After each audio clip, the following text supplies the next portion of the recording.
Hello guys, welcome to pharma is quick revision channel. तो इसमें हम आज बात करने वाले हैं, जो भी हम डिस्कस करने वाले हैं इस वाले वीडियो में वो होगा टिश्यू लेवल ऑफ ऑर्गेनाइजेशन। ठीक है। तो इसमें बेसिकली ये लेक्चर 4 या 5 पार्ट में डिवाइडेड होगा। ठीक है।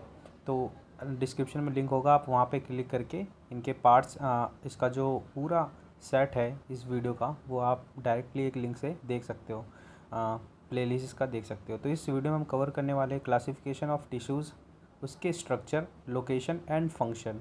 तो हमें जैसे पता है टिश्यू के 4 पार्ट होते हैं, मस्कुलर, नर्वस, कनेक्टिव और न्यूरल और एपिथेलियल। ठीक है। तो स्टार्ट करते हैं हम लेक्चर। इसमें हम बस पढ़ेंगे क्लासिफिकेशन ऑफ टिश्यू और एपिथेलियल के बारे में। ठीक है। तो क्लासिफिकेशन ऑफ टिश्यू, तो हमें पता है biological tissue is the collection of interconnected cells that perform a similar function within a organism. तो बायोलॉजिकल टिश्यू एक तरह का कलेक्शन होता है इंटरकनेक्टेड सेल का, जो कि सिमिलर टाइप के सेल होते हैं। ये नहीं कि बोन का सेल लिया आपने एक, मसल्स का एक सेल लिया, नर्वस टिश्यू का एक सेल लिया, एपिथेलियल का एक सेल लिया, उनको कंबाइन करके एक नया टिश्यू बना दिया, तो वो कोई भी टिश्यू नहीं कहलाएगा।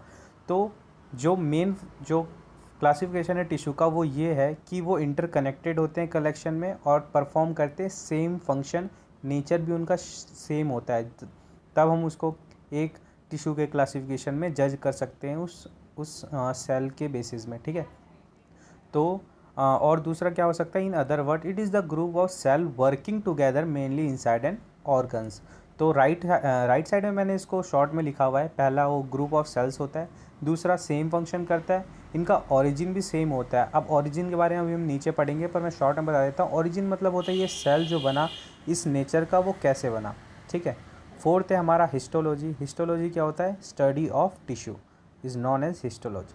तो हम अब नीचे आते हैं, ओरिजिन ऑफ टिश्यू क्या होता है। Origin of tissue, so the point of origin of tissue is कि टिश्यू जो मान लो मसल्स बना या फिर नर्वस टिश्यू बना, ये इसको अपना एक नेचर और एक फॉर्म कैसे मिला कि ये नर्वस बना ये सेल और ये मस्कुलर बना। ठीक है। तो ये कैसे बनता है, a fertilised egg divided into produce 3 primary germ cell layer. तो जब सेल डिवीज़न में होता है, माइटोटिक डिवीज़न होता है इनका, तो वो जो फर्टिलाइज एग होता है तो ये 3 प्राइमरी जर्म लेयर में डिवाइडेड होते हैं।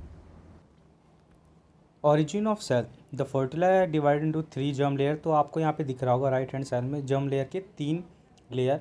सबसे पहला होता है आपका एक्टोडर्म, मीजोडर्म, फिर नीचे होता है आपका एंडोडर्म। तो इन्हीं लेयर से बाकी जितने भी टाइप के मसल सेल्स होते हैं, मतलब जितने भी टाइप के टिश्यूज़ होते हैं वो जनरेट होते हैं इन्हीं 3 लेयर से। ठीक है। तो टिश्यू टाइप कितने होते हैं, 4 तरह के होते हैं, epithelial, connective, muscular, nervous. Epithelial क्या काम करता है आपका, simply covering, lining, secretion, absorption, protection. ठीक है। कनेक्टिव टिश्यू नीचे दे रखा है इसका, बाइंडिंग, सपोर्ट, ट्रांसपोर्ट के काम करता है। मस्कुलर आपका किसका काम करता है, मूवमेंट, लोकोमोशन, स्टोरेज और एनर्जी स्टोरेज के काम आता है मस्कुलर टिश्यू। फोर्थ होता है आपका नर्वस टिश्यू। ये काम करता है आपका कंट्रोल एंड कोऑर्डिनेशन में। ये आप देख सकते हो, इसका नीचे फिगर होगा। अब हम पढ़ते हैं एपिथेलियल टिश्यू होता क्या है। तो ये एक तरह से शीट्स लाइक अरेंजमेंट होता है। ये सिंगल भी हो सकता है, मल्टी भी हो सकता है। सिंगल को कहते हैं हम सिंपल, मल्टी को कहते हैं स्ट्रेटिफाइड। फिर ये क्लोजली पैक्ड होते हैं और बहुत सारे जंक्शंस बनाते हैं। फॉर्म कवरिंग और lining through out the body. अब कवरिंग और लाइनिंग में क्या डिफरेंस होता है ये आप देख सकते हो। बाहर वाले जो लाइन है उसको हम कवरिंग कहते हैं, और अगर इंटरनल लाइन बना रहा होगा तो उसको कहेंगे लाइनिंग। ये स्टमक का फिगर था। अब हम करेंगे not covered by another tissue free surface. देखो अब नीचे है एक फिगर एपिथेलियल का। तो ऊपर वाला लेयर होता है उसको कहते हैं हम एपिकल, जो बीच वाला होता है जो जंक्शन बना रहा है दूसरे सेल से उसको कहते हैं लेटरल, और जो बेस से जुड़ा होता है उसको कहते हैं बेसल। ठीक है। अब बेसल में भी 2 टाइप होते हैं। जो बेस यहाँ पे आपको दिख रहा होगा, जो ऊपर वाला बेस होता है वो होता है आपका बेसल लैमिना। ऊपर वाले को कहते हैं बेसल लैमिना। ये दो प्रोटीन से मिलकर बनता है, लैमिनिन प्लस कोलेजन। नीचे वाले को कहते हैं हम रेक्टिकुलर लैमिना। ये एक प्रोटीन से मिलकर बनता है जो कि होता है कोलेजन। ठीक है। ये हमने जनरल फिगर पढ़ लिया। ये इंपॉर्टेंट नहीं था पर हमने ऐसे ही जनरल नॉलेज के लिए पढ़ लिया। एपिथेलियल सेल कवर और line all the body surface cavities और tubes, so this are called covering epithelial. तो हर कैविटी, सरफेस या फिर ट्यूब्स को कवर करता है एपिथेलियल, इसलिए इसको हम लोग एपिथेलिया बोलते हैं। एपिथेलिया मतलब होता है कवरिंग या फिर अपर लाइन। ठीक है। epithelial cells from the function unit of secretory glands, so there are called glandular epithelia। ऐसे एपिथीलिया जिससे हार्मोन या फिर कुछ केमिकल रिलीज हो और उनका जो भी एक्शन शो हो, और ये ट्रैवल कर सकते हैं डक्ट के थ्रू और डक्टलेस के थ्रू, तो इस टाइप के एपिथीलिया को कहते हैं ग्लैंडुलर एपिथीलिया। ठीक है, इसके बारे में हम नहीं पढ़ेंगे क्योंकि ये हमारे सिलेबस में नहीं है, पर मैं आपको ओवर शॉर्ट नॉलेज दे दूंगा इसका। फिर आता है आपका कैरेक्टरिस्टिक इसका कैसा होता है। पहला होता है प्रोटेक्टिव बैरियर का काम करता है। दूसरा जो एपिकल लेयर होता है, ठीक है, वो and inside the body of the cavity organ, जो ऊपर वाला लेयर होता है उसको कहते हैं हम एपिकल। ठीक है, और ये आउटसाइड द बॉडी होता है हमेशा, मतलब ये शो होगा, जैसे कि आपका हैंड, आपको एपिथेलियल शो होगा और बाकी जो अंदर के जितने भी जो भी टिश्यू होंगे वो शो नहीं होते आपको, लाइक। ठीक है, तो यही कहना चाह रहा है एपिथेलियल का। और inside cavity and internal organ, अब इंटरनल ऑर्गन भी होता है, जो आउटरिंग कवरिंग होता है उसका, वो भी एपिथेलियल का ही बना होता है ज़्यादातर। तो ऑलवे, और इनके पास बेस ज़रूर होता है। बेस मतलब अब कुछ है तो उसका बेस भी होगा। तो बेस मैंने आपको बता दिया, दो चीज़ से मिलके बनता है, बेसल लेमिना और रेक्टिकुलर लेमिना, वो बता दिया था मैंने इसके प्रोटीन। और इनमें कोई भी ब्लड वेसल्स नहीं होते, ये ए वस्कुलर होते हैं। अब ये ए वस्कुलर है, फिर भी ये न्यूट्रिशन लेते हैं। अब ये कैसे लेते हैं न्यूट्रिशन, इनके पास न्यूट्रिशन लेने का तरीका होता है जो इनके नीचे साइड में जितने भी कनेक्टिव टिश्यू होते हैं वो उनसे एब्जॉर्ब करते हैं। ठीक है, न्यूट्रिशन, इनके पास खुद का कोई सप्लाई नहीं है, ये नीचे जो कनेक्टिव टिश्यू होते हैं उनके, उनसे ये सप्लाई लेते हैं। Can have a lot of nerve, इनके पास नर्व बहुत होता है। ठीक है, और वेरी गुड रीजनरेटिंग, मतलब ये अपने आप को रिपेयर करने का काम बहुत अच्छे से करते हैं। लाइक सन बर्न हो गया आपका तो वो ठीक हो जाएगा, स्किन नहीं हो गया आपका वो भी ठीक हो जाएगा। फिर आता है आपका फंक्शंस। फंक्शन क्या होता है इसका, protection. Protection from what, protection from radiation of suns या फिर टॉक्सिन्स या फिर इन्वेजन, मतलब कोई बैक्टीरिया ने अटैक कर दिया है तो कुछ टाइम के लिए रहेगा, उसके बाद स्किन अपना एंटीबॉडीज़ खुद जनरेट करेगी और उसको ठीक कर देगा। दूसरा होता है रेगुलेशन एंड एक्सचेंजेस। रेगुलेशन मतलब regulation of water as sweat के थ्रू, पसीने के थ्रू, एक्सचेंजेस ऑफ CO2 या O2, ठीक है, केमिकल बिटवीन दैम। और सेंसेशन प्रोवाइड करता है, जैसे आपके हैंड को कोई टच करेगा तो आपको पता चल जाता है कि आपके हैंड को किसी ने टच करा है। फिर आता है आपका फिल्ट्रेशन ऑफ किडनी में भी काम आता है। किडनी में जितने भी फिल्ट्रेशन होते हैं, अगर एपिथेलियल नहीं होता तो शायद नहीं हो पाता। सिक्रेशन ऑफ हार्मोन का काम करता है, म्यूकस सिक्रेशन का काम करता है, एंजाइम सिक्रेशन का काम करता है। और ये जितने भी सिक्रेशन टाइप के होते हैं सिक्रेशन, वो ग्लैंडुलर एपिथेलियम में आते हैं। ठीक है, फिर आपका आता है सिलेक्टिव बैरियर। अब हम पढ़ेंगे क्लासिफिकेशन, तो बहुत इजी वे में बताऊंगा। दो तरह के होते हैं, अकॉर्डिंग टू थिकनेस और अकॉर्डिंग टू शेप। तो अकॉर्डिंग टू थिकनेस होता है आपका सिंपल और स्ट्रेटिफाइड, ठीक है, और अकॉर्डिंग टू शेप होता है स्क्वेमस क्यूबॉइडल। तो सिंपल मैंने बताया था, सिंपल मतलब होता है 1 लेयर, स्ट्रेटिफाइड मतलब होता है मल्टी लेयर, 2 से ज़्यादा। अकॉर्डिंग टू शेप ये 3 तरह के होते हैं। स्क्वेमस, ठीक है, ये छोटे छोटे होंगे, ये एक तरह से मान लो आप थिन, एक पेपर लाइक होगा। क्यूबॉइडल आपका स्क्वायर मान लो, स्क्वायर का 3D वर्जन देख लो। और कोलिमिनल, ये आप अपने क्यूबॉइड का आई मीन रेक्टेंगल का 3D वर्जन देख लो, लाइक ब्रिक लाइक स्ट्रक्चर। ठीक है, फिर अब अकॉर्डिंग टू थिकनेस और अकॉर्डिंग शेप को क्रॉस मल्टीप्लाई करो, आपको कुछ 6 शेप्स दिखेंगे जो कि नीचे दिए हुए हैं। 6 शेप्स आएंगे आपके। तो पहला होगा आपका सिंपल स्क्वेमस, ठीक है, तो सिंपल स्क्वेमस कुछ ऐसा दिखेगा आपका, डिस्क शेप, इनका जो न्यूक्लियस होगा वो डिस्क शेप जैसा होगा। अब स्ट्रेटिफाइड स्क्वेमस भी सेम होगा, बस स्ट्रेटिफाइड यहाँ पे लग गया, इसके वजह से ये मल्टी लेयर हो जाएगा।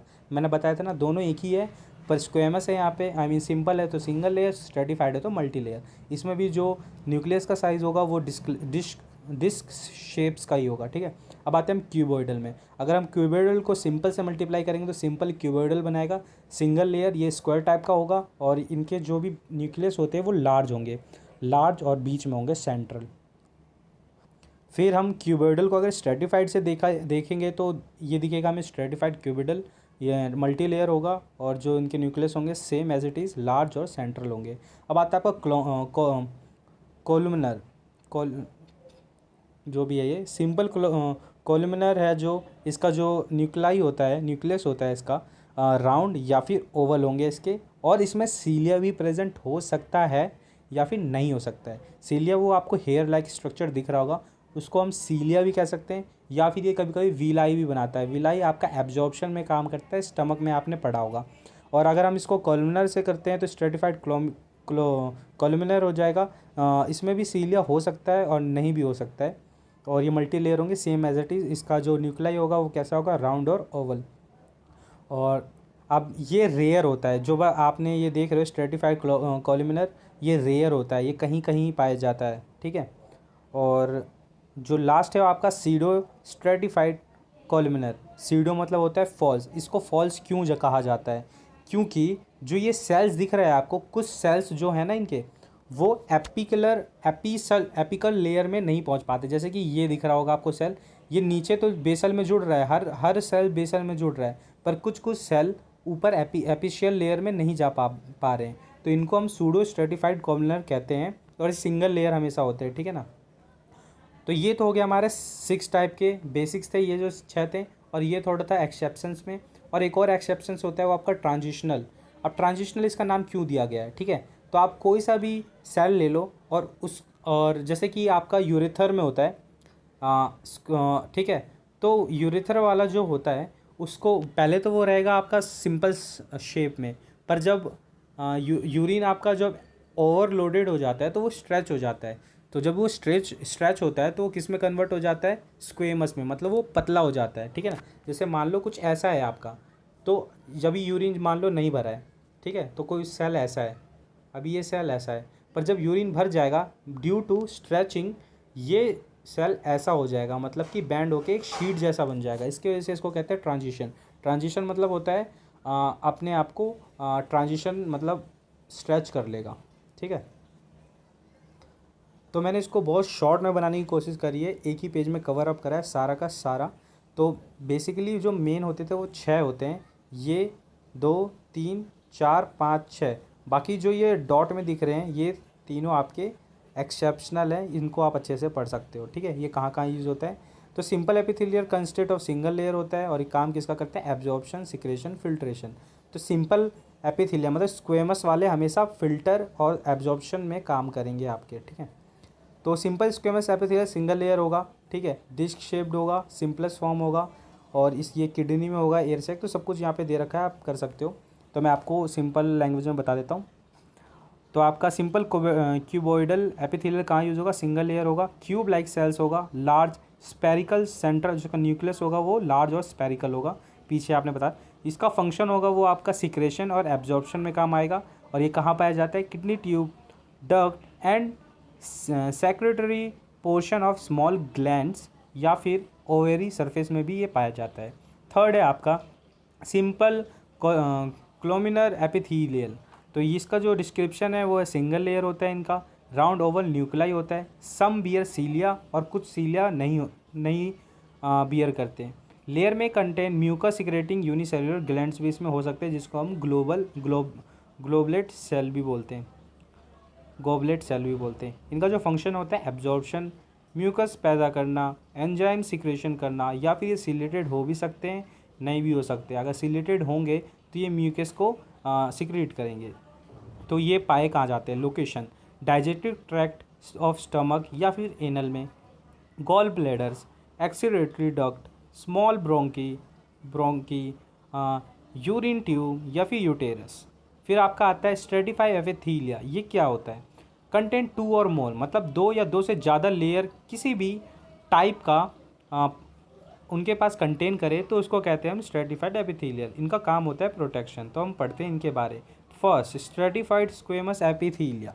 ये क्या होता है, ये होता है थिक और सेवरल लेयर कंटेन करता है। इनका जो बेसल होता है वो, हाँ एक लॉ था इसमें, जो एपिकल लेयर में होगा हम उसके नाम से ही उसको रिप्रेजेंट करते हैं। ये मतलब नहीं होता कि उसके नीचे वाले लेयर में कौन सा है उसको हम देखेंगे नहीं, बस हमारा जो मेन होता है वो एपिकल लेयर, मतलब जो ऊपर वाला पोर्शन होगा वो जिस शेप का होगा हम पूरे टिश्यू को वही नाम देंगे। इसलिए यहाँ पे दिया गया है surface are full of keratin, ठीक है। उससे पहले हम पढ़ लेते हैं बेसल कैन बी क्यूबॉइडल या फिर कोलुमिनल। जो इनके नीचे वाले पार्ट होंगे वो क्यूबॉइडल भी हो सकते हैं और कोलुमिनर भी हो सकते हैं, ठीक है। तो लास्ट है इसका बेसल एक्टिव होता है और माइटोसिस के थ्रू वो रेडी होता है, डिवीज़न करता है। लाइक आपका स्किन आपका हर 3 दिन में झड़ता रहता है। आपको पता होगा हर पर डे 3 ग्राम स्किन हमारा बॉडी से निकलता रहता है। क्यों निकलता रहता है? क्योंकि ऊपर के स्किन हो जाते हैं डेड, और जो भी नीचे के स्किन होते हैं वो माइटोसिस के थ्रू न्यू स्किन जनरेट करते रहते हैं, जिसकी वजह से ऊपर वाला स्किन हट जाता है और नीचे वाला माइटोसिस के थ्रू एक न्यू स्किन ऐड करता रहता है। ठीक है, इसका काम होता है प्रोटेक्शन। और ये 2 तरह के हो सकते हैं, नॉन कैरेटिन और कैरेटिनाइज्ड। नॉन कैरेटिनाइज्ड क्या होते हैं, कहाँ का प्रेजेंट होंगे? यूसोफेगस, माउथ और वजाइना में। कैरेटिनाइज्ड स्किन और ड्राई मेम्ब्रेन में। तो कैरेटिनाइन अगर प्रेजेंट होगा तो यही बात है, आपका जो भी ब्लैक हमारा जो स्किन टोन होता है वो किसके वजह से होता है? मेलानिन की वजह से होता है। तो ये मेलानिन में ही काम करता है, कैरेटिनाइज्ड प्रोटीन होता है ये। ठीक है, अब हम दूसरे में आते हैं, स्ट्रेटिफाइड क्यूबॉइडल एपिथेलियम। तो ये क्या होते हैं आपके? सेम उसी की तरह होता है, थिक सेलुलर सेल लेयर होते हैं इनके। फिर दूसरा होता है उसका जो नीचे वाला पार्ट होता है वो कुछ भी हो सकता है, क्यूबॉइडल भी हो सकता है, ठीक है, या तो स्क्वेमस भी हो सकता है, या फिर आपका कॉलमनर भी हो सकता है। ठीक है, तो उसे हमें कोई लेना देनी है, बस जो एपिकल लेयर होगा उसके ही डिपेंडेंट में उसका नाम दिया जाएगा। तो इनका जो फंक्शन होता है वो ये बहुत रेयरली पाया जाता है बॉडी में, और इसका काम होता है सिक्रेशन करना मेनली। तो ये रेयरली कहाँ कहाँ पाया जाएगा? आपका स्वीट ग्लैंड जैसे, या फिर मैमरी ग्लैंड्स में। थर्ड है आपका स्ट्रेटिफाइड कॉलमनर एपिथेलियम। ये आपका होता है apical layer of cell in columnar. ठीक है, इनका काम होता है फंक्शन म्यूकस बनाना और सिक्रेशन करना। इनका जो लोकेशन होता है वो होता है आपका फेरिंग्स, मतलब गले में, male urethra, glandular duct, ovary. फिर लास्ट है आपका ट्रांजिशनल एपिथेलियल, या एक्सेप्शंस में आता है। ये एक तरह का रिजेंबल ऑफ बोथ टाइप हो सकते हैं, ये स्क्वेमस भी हो सकते हैं, स्ट्रेटिफाइड क्यूबॉइडल भी हो सकते हैं। इनका जो बेसल पार्ट होता है वो क्यूबॉइडल या फिर कॉलमनर कुछ भी हो सकता है। ठीक है, और ये stretch can be change shapes. तो इनका जो नेचर होता है इन टिश्यू का, उनके वजह से ये स्ट्रेचेबल होते हैं और ये अपने आप को एक्सपैंड कर सकते हैं। इसके ही वजह से इसका नाम ट्रांजिशनल एपिथेलियम पड़ा है। इसका जो फंक्शन होता है वो होता है स्ट्रेच करना। दूसरा अब ये कहाँ मेनली पाया जाता है? यूरिन स्टोर जहाँ पे होता है उसको वहीं पे पाया जाता है, ये टिश्यू उस ऑर्गन में पाया जाता है। लोकेशन इसका होता है lines of ureter, bladder, ureter ports में। ये हमारा ख़त्म हो गया है एपिथेलियल। अगर कुछ बचा होगा तो मैं इसके लिए एक छोटा सा वीडियो और बना दूंगा, क्योंकि अभी ग्लैंडुलर के बारे में अगर पढ़ना हो तो मैं छोटा सा और बना दूंगा वीडियो। आप मेरे को डिस्क्रिप्शन में बता दो अगर आपको जानना हो उसके बारे। Thank you for watching, have a nice day, bye bye. और हम इसको कंटिन्यू करेंगे कनेक्टिव टिश्यू के साथ अगले वाले लेक्चर में। Thank you for watching, have a nice day, bye bye.